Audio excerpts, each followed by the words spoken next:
Depuis le début de la guerre en Ukraine et de la crise mondiale à la fois géopolitique, économique et financière, on parle de l'augmentation des prix du gaz, de l'importance du gaz naturel, du pétrole et des hydrocarbures en général. Et que leur rôle, comment les hydrocarbures sont instrumentalisés ou utilisés comme une arme de guerre, que ce soit par la Russie ou là par ses adversaires occidentaux, notamment les États-Unis d'Amérique, et comment la crise énergétique mondiale est en train de modifier la face du monde en permettant l'émergence de nouvelles puissances ou là de redessiner l'ordre mondial. Il y a une autre richesse importante qui est en train, dont on parle très peu, mais qui a un rôle clé dans cette crise et qui est en train de s'avérer comme étant une richesse hyper importante et stratégique. Il s'agit des phosphates. Les phosphates Ejma'a sont devenus, c'est une richesse. C'est une richesse du sous-sol, ou là c'est une richesse naturelle qui est devenue aussi importante que le pétrole et le gaz, parce que grâce aux phosphates, on fabrique ce qu'on appelle les engrais. Et les engrais, c'est vital pour la sécurité alimentaire mondiale. Parce que sans engrais, on peut pas augmenter la productivité des exploitations agricoles, ou là on peut pas plutôt augmenter la productivité des exportations agricoles, et on peut pas renforcer la production agricole de tous les pays du monde. C'est pas possible de faire de l'agriculture dans le monde entier sans engrais. Sans des fertilisants et sans les engrais, on ne peut pas avoir d'agriculture et on ne peut pas produire beaucoup de produits alimentaires, notamment de légumes et de fruits. Et donc, on ne peut pas répondre à la demande, aux besoins alimentaires d'une humanité qui a une croissance démographique importante. Et tout le monde, toutes les études, toutes les expertises, toutes les notes de conjoncture brillantes et perspicaces, les phosphates vont jouer un rôle déterminant. Aussi important, c'est devenu une richesse ou là une source d'énergie aussi importante que le gaz et le pétrole. Malheureusement pour les phosphates, nous avons remarqué que l'Algérie de Tebboune est en train de concéder une défaite magistrale et terrifiante face au Maroc. L'Algérie qui avait la possibilité de se positionner depuis bien avant la crise qui est née au lendemain de la guerre lancée par la Russie en Ukraine, on aurait pu bien avant la crise se positionner comme l'un des plus importants producteurs et exportateurs de phosphate. Grâce à un projet qui devait commencer à l'époque de Bouteflika en 2018 et qui a été saboté à cause du Hirak et de la campagne pour le 5e mandat et de la crise politique qui a ébranlé le pays depuis 2019, où le projet a été saboté et tout le projet a été ensuite remodifié, reconfiguré et aujourd'hui encore, le fameux projet, je parle du fameux projet phosphaté de Tbessa, n'a pas pu voir le jour et ne risque jamais de voir le jour. Pendant ce temps-là, au Maroc, le Maroc est devenu le deuxième producteur mondial de phosphate après la Chine. Il détient 70% des réserves mondiales de phosphate. C'est l'Algérie à la Sonatrach. Au Maroc, ils ont OCP, qui est l'Office chérifien du phosphate, qui est une entreprise publique qui détient le monopole dans l'exploitation pratiquement de tous les minerais, tous les mines de phosphate. Et en 2022, tenez-vous bien, en 2022, le chiffre d'affaires à l'OCP a enregistré une hausse de 56%, à savoir, il a dépassé 11,11 milliards et demi d'euros, presque 12 milliards d'euros, et l'augmentation des prix des engrais, dont la Russie est le premier exportateur mondial, et à cause des sanctions mondiales et occidentales plutôt appliquées sur la Russie, la disponibilité des engrais sur le marché mondial a été totalement perturbée, et le Maroc a profité intelligemment de cette conjoncture pour augmenter ses exportations des engrais et notamment pour augmenter ses exportations de la matière première qui sont les minerais de phosphate pour fabriquer ces engrais-là. Et c'est grâce à cette conjoncture que le Maroc a pu s'offrir un chiffre d'affaires important au niveau de presque 12 milliards d'euros au niveau des exportations, ce qui est énorme, ce qui est même historique. Mieux encore, alors l'OCP, d'après les derniers chiffres, sa production, elle a augmenté sa production entre 2008 et 2021 à 12 millions de tonnes annuelles. Il vise les 15 millions de tonnes d'ici 2023 et pratiquement l'essentiel de cette production sera destiné aux exportations. Je ne fais un moment. Alors, le Maroc utilise encore il a profité de cette crise, il utilise encore le phosphate dans sa guerre diplomatique et politique pour asseoir sa domination sur le Sahara occidental. Récemment, par exemple, le Maroc a annulé l'envoi il a rappelé une cargaison de 50 000 tonnes d'engrais qui était destinée au Pérou.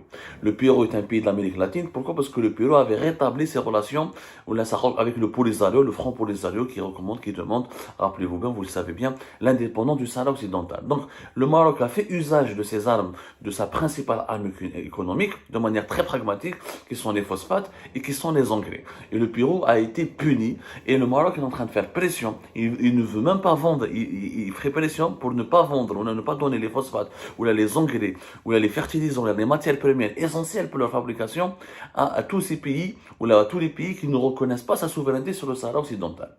Donc le Maroc est en train de faire usage de sa principale arme économique, qui est les phosphates. Aujourd'hui, le Maroc représente 31% du marché mondial du phosphate, et comme il en profite amplement de cette crise des engrais, de cette crise qui est de la cherté, de l'augmentation excessive des prix des engrais depuis le début de la guerre en Ukraine, et de l'application des sanctions occidentales contre la Russie, qui, je le rappelle encore une fois, a été le premier exportateur mondial d'engrais. Je ne fais un Malheureusement, en Algérie, on avait une très belle opportunité pour devenir, peut-être pas détrôner le Maroc, parce que le Maroc a une production importante, qui m'a goûté comme. On était en train de produire vers 1 million de tonnes, et l'Algérie voulait aller jusqu'à 10 millions de tonnes, et on a les réserves pour produire et exporter jusqu'à 10 millions de tonnes par an. Et pour concurrencer un peu le Maroc, peut-être pas le détrôner sa place, mais en tout cas, on aurait pu concurrencer l'OCP et le Maroc avec le fameux projet du phosphatier, le PPI, le projet phosphatier intégré de Tbessa, sur lequel Algérie avait enquêté. Il avait révélé, il a fait moult révélations.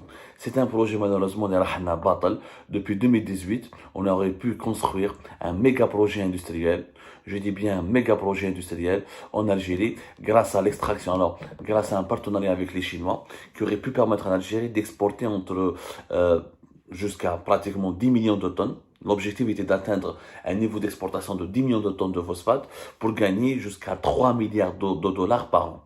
Le projet, c'était quoi? C'était le fameux projet industriel qui devait permettre l'extraction de 6 millions de tonnes de phosphate de haute qualité fait Bled El Hadba, fait la wilaya de Tbessa. Ensuite, avec cette phosphate qui sera extrait de Tbessa, on aurait pu produire 3 millions de tonnes d'acide phosphorique à Oued Kibrit Fiskigda. Ensuite, on devait réaliser une unité d'accompagnement pour la récupération des rejets fluorés à partir des unités de production de l'acide phosphorique, ce qui devait permettre de produire 60 000 tonnes d'acide fluorhydrique. C'est un autre acide, mais qui vient du phosphate, qui est essentiel, encore une fois, pour la fabrication des fertilisants et des engrais. 57 000 tonnes de dioxyde de silicium.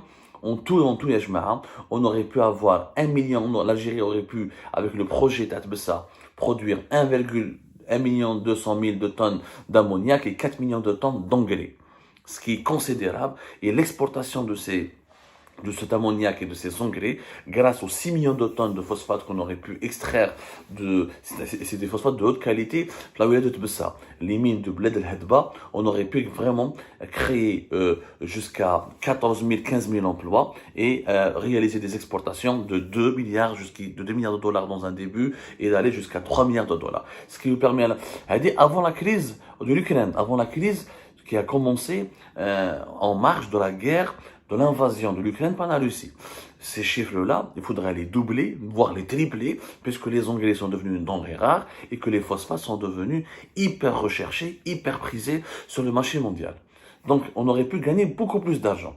Il aurait fallu juste concrétiser le projet qui devait commencer, qui a été signé en 2018, qui a été négocié entre 2017 et 2018, avec un grand groupe chinois, le CITIC, China International Trust and Investment Corporation, qui est le plus grand conglomérat étatique de la Chine. L'accord a été signé, rappelez-vous, en novembre 2018, et le projet devait commencer officiellement en 2022.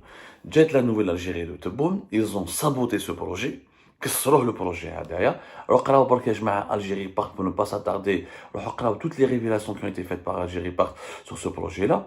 قراو comment on bat des cas le 22 mars 2022. Le régime algérien l'a fait. Voilà ce qu'a dit Algérie Part à l'époque. Le régime algérien l'a fait. L'exploitation des gisements du phosphate du pays cédée à deux sociétés chinoises de petite taille et liées à des intérêts occultes. On a retardé, on a bloqué ce projet qui devait voir le jour définitivement en 2022. On l'a bloqué pendant plus de 3 ans.